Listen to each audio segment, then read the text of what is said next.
अस्सलाम वालेकुम।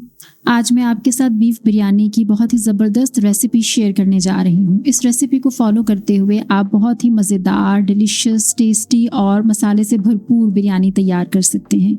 मैं इसको बीफ के साथ बनाऊंगी, लेकिन आप इसको किसी भी मीट में तैयार कर सकते हैं। तो चलिए फिर बनाना शुरू करते हैं। हम इस बिरयानी को तैयार करने के लिए मैरिनेशन मेथड को यूज़ करेंगे, जिसके लिए मैंने हाफ के जी यहाँ पर बीफ ले लिया है। आप मटन और चिकन भी यूज़ कर सकते हैं। आप इसको किसी भी मीट में तैयार कर सकते हैं।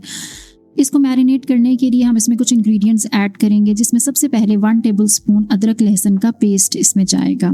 उसके बाद हम इसमें ऐड कर रहे हैं बिरयानी मसाला। ये होममेड बिरयानी मसाला है। अगर आप भी होममेड बिरयानी मसाला यूज़ करना चाहते हैं तो इन तमाम इंग्रेडिएंट्स की डिटेल मैं आपको डिस्क्रिप्शन बॉक्स में दे दूँगी। आप उन तमाम मसालों को उसी क्वान्टिटी में यूज़ करके अच्छे से ग्राइंड कर लीजिएगा, तो आपका भी बिल्कुल इसी तरह का बिरयानी मसाला रेडी हो जाएगा। लेकिन अगर आप होममेड बिरयानी मसाला यूज़ नहीं करना चाहते तो आप मार्केट में अवेलेबल कोई भी बिरयानी मसाला यूज़ कर सकते हैं। तो मैं इसके यहाँ पर 3 टेबलस्पून ऐड करूँगी। उसके बाद इसमें जाएगा कच्चे पपीते का पाउडर 2 टेबलस्पून। कच्चे पपीते का पाउडर आप स्किप कर सकते हैं अगर आपकी बिरयानी चिकन के साथ बनाना चाहें तो, क्योंकि चिकन तो वैसे ही बहुत इजीली टेंडर हो जाता है। लेकिन बीफ और मटन को गलाने के लिए आप कच्चे पपीते का पाउडर ज़रूर ऐड कीजिएगा। उससे आपका गोश्त बहुत अच्छे से गल जाएगा और बिरयानी का टेस्ट बहुत ज़बरदस्त निकल के आएगा। उसके बाद हम इसमें डाल रहे हैं 1 कप दही का, और इन तमाम चीज़ों को हमने अच्छे से मिला लेना है, मिक्स कर लेना है और छोड़ देना है 4 से 5 घंटे तक। इसका मैरिनेशन टाइम है 4 से 5 घंटे। आप कम से कम इसको 3 घंटे ज़रूर दीजिएगा और ज़्यादा से ज़्यादा आप इसको 4 से 5 घंटे दीजिएगा। जितना ज़्यादा आप इसको मैरिनेशन का टाइम देंगे उतनी अच्छी आपकी बिरयानी बन के सामने आएगी। बीफ को मैरिनेट किए हुए 4 से 5 घंटे का टाइम हो चुका है और अब हम कुकिंग स्टार्ट करते हैं। उसके लिए सबसे पहले मैंने यहाँ पर कुकिंग ऑयल ले लिया है। 1 कप कुकिंग ऑयल है, जिसमें मैं 3 मीडियम साइज़ की प्याज ऐड कर रही हूँ। इन प्याज़ों को हमने ब्राउन करना है और आप इनको थोड़ा सा डार्क ब्राउन कलर देंगे। तो ये देखिए प्याज हमारे डार्क ब्राउन कलर अटेन कर चुके हैं। अब हम इस पॉइंट पे आकर उस बीफ को इसमें ऐड कर देंगे, जिसको हमने मैरिनेट करके रखा हुआ था 4 से 5 घंटों के लिए। वो बीफ इसमें जाएगा और इसको अब हमने भुनाई की तरफ लेकर जाना है। तकरीबन 4 से 5 मिनट हम इसको देंगे और अच्छी तरह से हम इनको भूनेंगे ताकि गोश्त भी भुन जाए और इसके अंदर जो हमने मसाले और अदरक लहसुन का पेस्ट ऐड किया है उनकी भी कच्ची स्मेल ख़त्म हो जाए।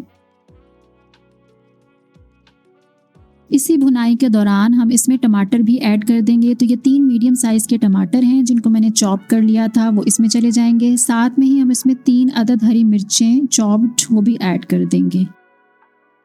मैरिनेशन के दौरान हमने नमक का इस्तेमाल नहीं किया था, तो यहाँ पर मैं 1 टीस्पून नमक ऐड कर रही हूँ। आप अपने टेस्ट के अकॉर्डिंगली नमक को यहाँ पर यूज़ कर सकते हैं। तो मैंने गोश्त को 4 से 5 मिनट दिए हैं और ये अच्छी तरह से भुन चुका है। अब हम इसमें पानी ऐड कर देंगे। मैं यहाँ पर 3 ग्लास पानी के ऐड कर रही हूँ, क्योंकि मैं इसको इसी देगची में गलाऊंगी मीडियम टू लो फ्लेम पर। अगर आप इसको प्रेशर कुकर में गलाना चाहते हैं तो फिर आधा ग्लास पानी का काफ़ी होगा। लेकिन मैंने चूँकि इसको इसी देगची में गलाना है, इसलिए मैंने ज़्यादा पानी ऐड किया है। तकरीबन 3 ग्लास पानी के ऐड करके मैं इसको कवर करके छोड़ दूँगी मीडियम टू लो फ्लेम पर उस वक्त तक जब तक कि ये अच्छी तरह से गल ना जाए।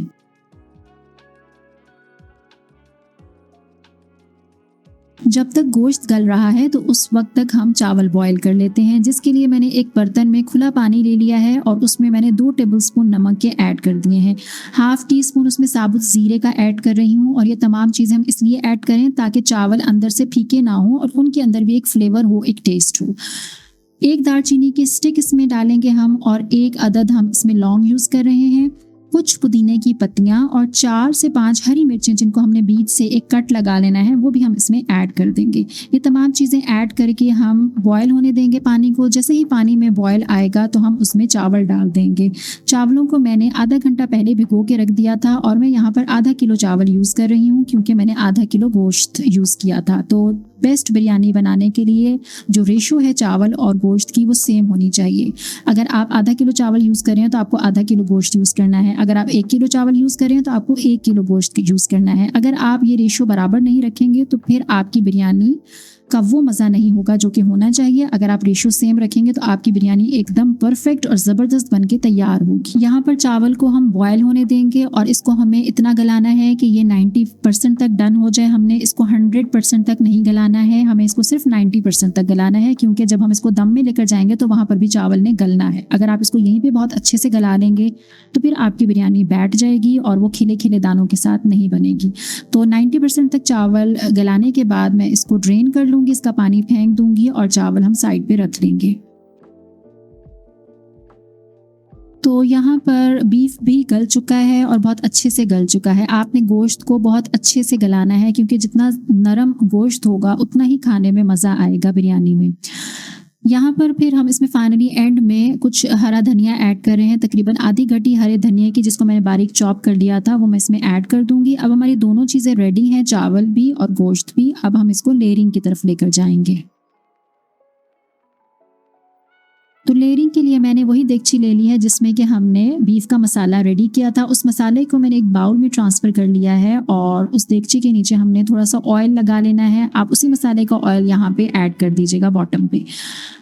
तो बॉटम लेयर हम बना रहे हैं चावलों की, लोअर मोस्ट लेयर, और जितनी ज़्यादा आप लेयर्स बनाएंगे उतनी ज़्यादा आपकी मज़े की बिरयानी होगी। तो मैं यहाँ पर बहुत कम लेयर्स बना रही हूँ, क्योंकि मैं सिर्फ आधा किलो चावलों के साथ ये बिरयानी रेडी कर रही हूँ, इसलिए मेरी कम लेयर्स बनेंगी। लेकिन अगर आपकी ज़्यादा बिरयानी है तो आप ज़्यादा लेयर्स बनाइए, क्योंकि more the layers more tastier will be the biryani.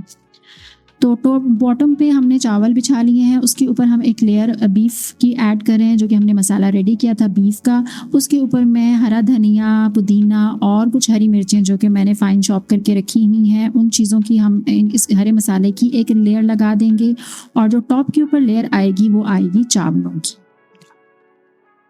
Layering complete करने के बाद हम इसमें फूड कलर ऐड करेंगे बिल्कुल टॉप के ऊपर। और फूड कलर बनाने के लिए मैं 1/4 teaspoon yellow food colour use कर रही हूँ पाउडर फॉर्म में, और उसमें मैं 1/4 टीस्पून ही केवड़ा वाटर का ऐड करूँगी, और 1/4 टीस्पून ही मैं इसमें बिरयानी एसेंस का ऐड करूँगी। ये दोनों चीज़ें आपकी बिरयानी को बहुत ही ज़बरदस्त खुशबू देंगे, इसलिए आप ये दोनों चीज़ें ज़रूर ऐड किया कीजिए बिल्कुल लास्ट में।